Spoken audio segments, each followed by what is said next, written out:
Hi, I'm Tara M. Stringfellow. I'm the author of Memphis, my debut novel. I really wanted to write like a long epic poem, a sonnet, a love letter to Memphis, to my city, to the Black women living in my city. It's a Black fairy tale in a way.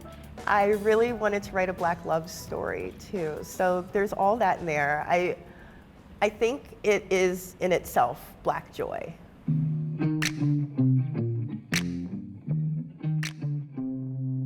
You have an epigraph, which I personally love the epigraph. I don't think there's any better way to frame a story. Some readers don't even look at them, but I really want to encourage people to look at this one and read it because it is a poem that you've written to Miss Gianna Ford. And that is, she's George Floyd's daughter. Gave me goosebumps. It's a poem, it's a war cry, it's comforting and gracious and heartbreaking. Did it come first or did it come last? It came in the middle. George Floyd died Memorial Day weekend, and I was sitting there. I had to do a big major edit of the book.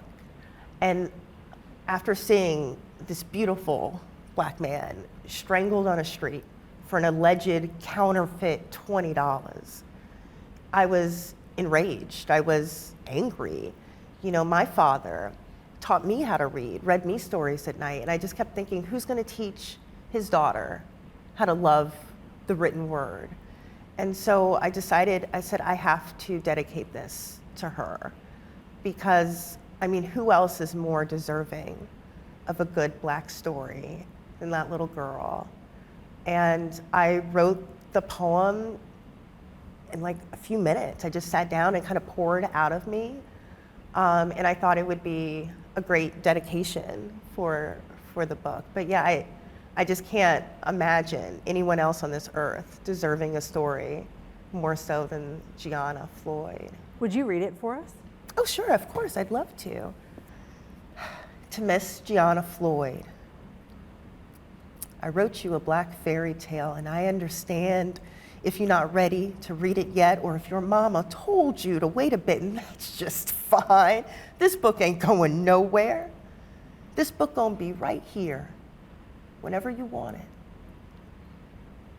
Whenever you get finished playing outside in that bright, beautiful world your daddy loved so much, child, it's just right to set this aside. Lord knows, not a soul on this earth gonna blame you for being out in it. Running, laughing, breathing.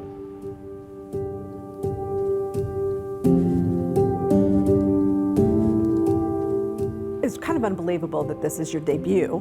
This is my first time writing fiction ever. I'd never written a short story before. And you're a poet. Yeah. You're a poet by trade, you're a lawyer by trade. Yes. I say poet by birth. That's my birthright. Okay. I just became an attorney because, you know, I needed to eat like food and pay for things. That's a very legitimate reason. Yeah, but going to law school did teach me how to write, I think, a lot better. And so I do owe, you know, my law career to being able to write novels now. I think it really goes hand in hand.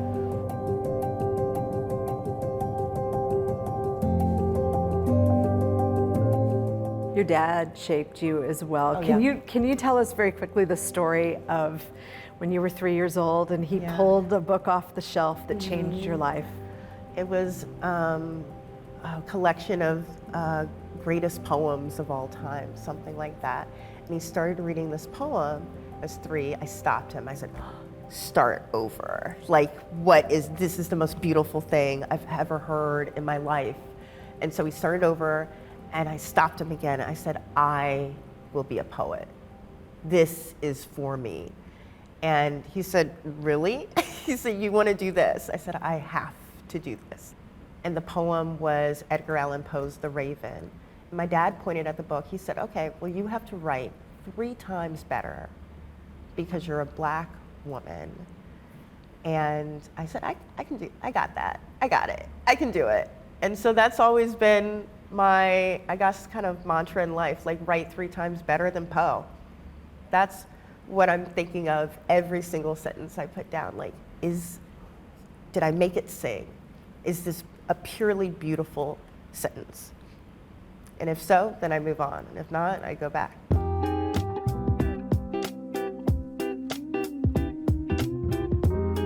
Your description of character and laughter in the beauty shop, it was so amazing. And I loved Miss Jade because you draw in very broad strokes an incredibly detailed character. It's very easy for you to say, you know, somebody runs the numbers game, she wears a blonde make, has a pearl-handled pistol in her coach bag. It's very evocative, it's very immediate. We know exactly who this woman is. Right. Is developing characters easy for you, or is that a challenge? That's a good question. I'd like to say a mix of both. Sometimes I can just think of a person. Miss Jade was based off a podcast, I don't remember which one, but the daughter was finding out that her mom ran the numbers game in the neighborhood, and she'd keep a little pistol in her purse, like stealing that. Yes, this tiny little woman with a pistol, and I that always stuck with me. I was like, I gotta put this in a novel. Like, I just have to. I'll hear something on the radio or a podcast, and I'm like, I need to remember this, to put this in a novel. And also, a lot of the characters are based on my family, who are still living. So I can just call them up and like be with Auntie August, you know, or be with Maya. So it's easy and it's difficult in that way, because I do want the characters to have very separate experiences and separate voices. That was hard. It was hard for me to write Maya and her voice. Like writing in a child's voice, I feel is incredibly difficult to do.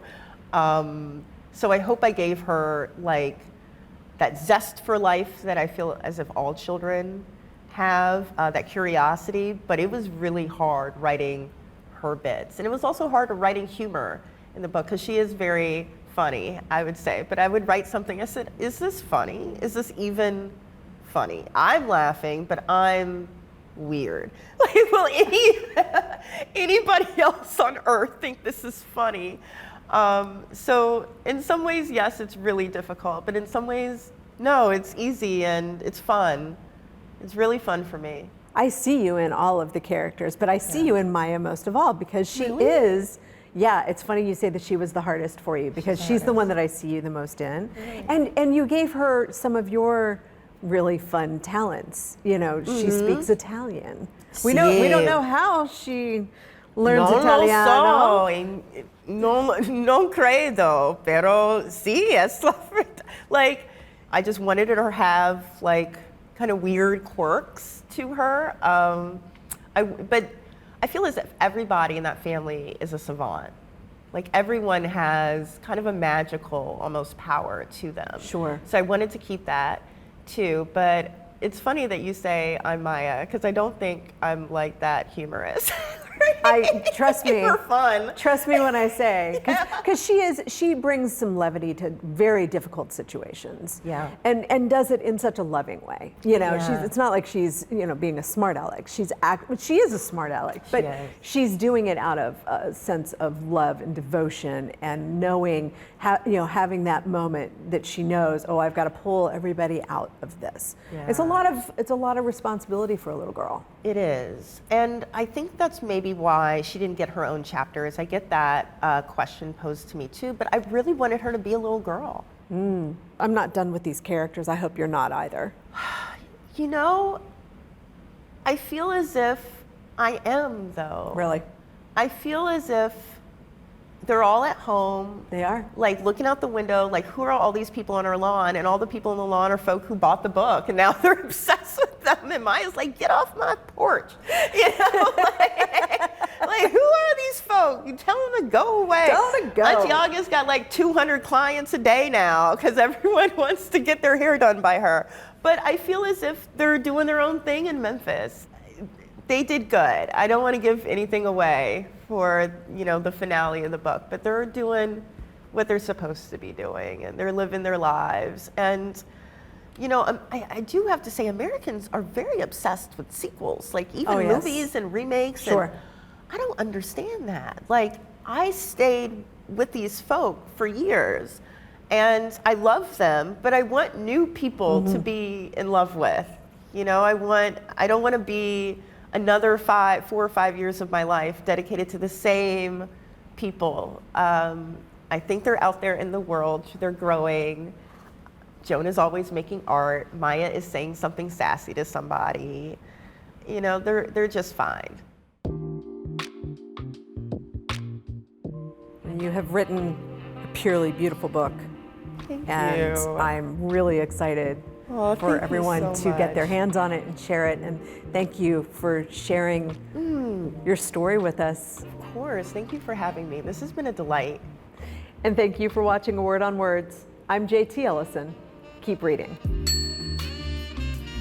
I'm really appreciative for the fact that the Marine Corps let me grow up in Okinawa, Japan, in a tropical paradise. I was a black little girl, and I could just be that, just a black little, and no one made me feel less than.